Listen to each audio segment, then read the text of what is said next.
Sosok Fania, kasir Indomaret dapat liburan gratis ke Jepang karena fasih bahasa Jepang lewat anime. Inilah sosok Fania, selaku kasir Indomaret yang fasih berbahasa Jepang. Sosok Fania Puspita alias Fania Ponya diketahui adalah kasir Indomaret di Purwokerto.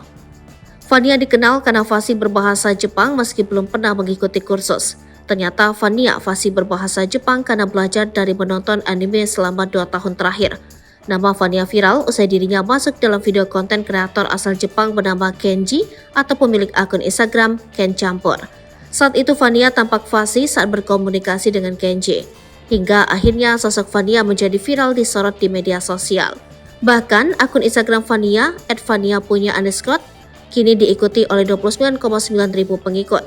Ia juga tampak hadir memenuhi undangan beberapa podcast, salah satunya Close the Door Deddy Kobuzer. Terkini sosok Fania kembali disorot usai mengabarkan dapat rezeki nomplok. Fania diketahui mendapatkan apresiasi dari pihak manajemen Indomaret dengan memberikan liburan ke Jepang. Kabar mengembirakan itu diunggah Indomaret di Instagram pribadinya Kamis 11 Januari 2024. Sebagai bentuk apresiasi dari manajemen, Fania diberikan kejutan reward tiket perjalanan ke Jepang oleh Pak Hendro Susilo selaku Regional Senior Manager dan Pak Roy Budianto selaku Branch Manager Indomaret, tulis di postingan Indomaret.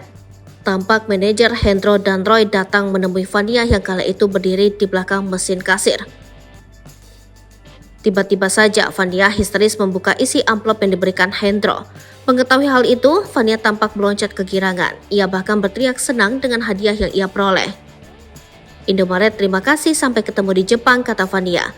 Di sisi lain, Roy mengaku sangat bangga dengan prestasi yang diperlihatkan Fania.